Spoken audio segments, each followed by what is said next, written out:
नमस्कार, the such India आप देख रहे हैं। आपके साथ मैं हूं आदित्य कुमार। उद्धव ठाकरे की सरकार चली गई है, महाविकास आघाड़ी गठबंधन समाप्त हो गया है, लेकिन क्या शिवसेना बच पाएगी? अब यह सवाल बरकरार है। ठाकरे दावा कर रहे हैं कि विधानसभा में उनके पास कितने नंबर है इसकी चिंता नहीं है, शिवसेना मेरी है, उसे मुझसे कोई छीन नहीं सकता है।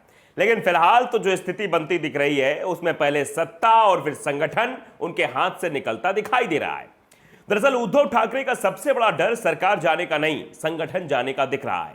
सत्ता तो आनी जानी है, आज किसी के पास है तो कल किसी और के पास होगी, लेकिन संगठन वो तो एक पीढ़ी से दूसरी पीढ़ी को ट्रांसफर हो रहा था। बाला साहेब ने शिवसेना बनाई और करीब 4 दशक तक उसे अपने हिसाब से चलाया।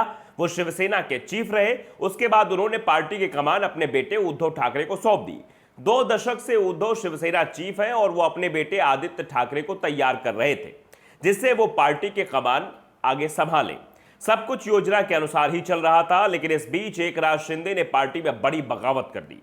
शिंदे अब शिवसेना पर ही दावा ठोक रहे हैं। ऐसा पहली बार हुआ है कि किसी ने ठाकरे परिवार से बगावत की और सीधे पार्टी पर ही दावा ठोक दिया हो।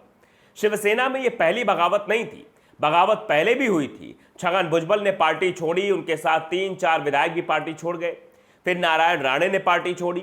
राणे अपने पास आधा दर्जन से विधायक ले गए। राणे को तो बाला साहेब ने महाराष्ट्र का सीएम तक बनवाया था, लेकिन वो भी शिवसेना के कॉर्डर को नहीं तोड़ पाए।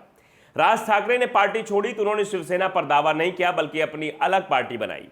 राज से पहले छगन भुजबल और नारायण राणे अलग पार्टी बनाने की हिम्मत नहीं जुटा पाए थे। राज ने पार्टी बनाई और शुरुआत में अच्छी सफलता भी पाई, लेकिन बाद में पार्टी कमजोर होती चली गई और अब शिवसेना में चौथी बगावत हुई है। लेकिन इस बार शिवसेना पूरी तरीके से हिल गई है, क्योंकि बगावत का असर पूरे महाराष्ट्र पर दिखाई दे रहा है। बागी गुट का नेतृत्व कर रहे एकनाथ शिंदे तो खुद को बागी ही नहीं मान रहे हैं। वो दावा कर रहे हैं कि उन्होंने शिवसेना से बगावत नहीं की है, बल्कि महाविकास आघाड़ी सरकार को छोड़ा है। वो शिवसैनिक है और शिवसैनिक ही रहेंगे, क्योंकि शिवसेना पर अब उनका अधिकार है। इसका दावा वो अपने साथ मौजूद विधायकों की संख्या बताकर कर रहे हैं। शिंदे के पास 42 से ज्यादा शिवसेना के विधायक हैं और सांसद की संख्या भी 1 दर्जन से ज्यादा हो गई है।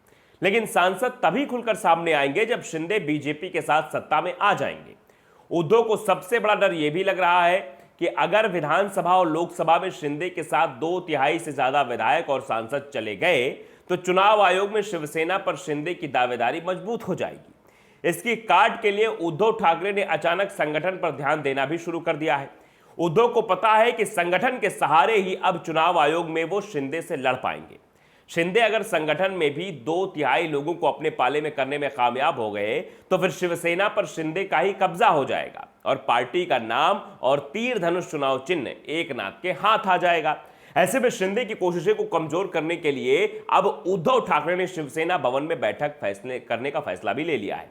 लेकिन एकनाथ शिंदे के तेवर बता रहे हैं कि शिवसेना भवन में उद्धव ज्यादा दिन नहीं बैठ पाएंगे।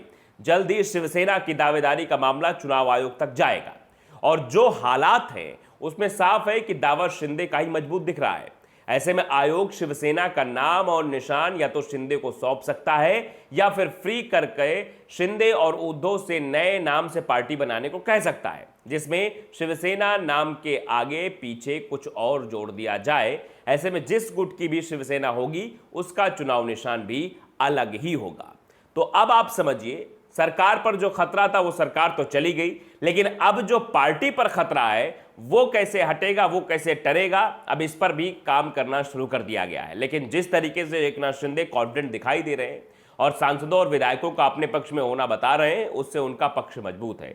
लेकिन अगर चुनाव आयोग को लगेगा कि नहीं, दोनों पक्षों में ज्यादा कहासुनी है, तो वो दोनों मतलब चुनाव चिन्ह को और नाम को दोनों को वो फ्रिज कर देगा, मतलब अपने पास रख लेगा और उसके बाद अलग अलग नामों का ऑप्शन दोनों गुट को दे सकता है।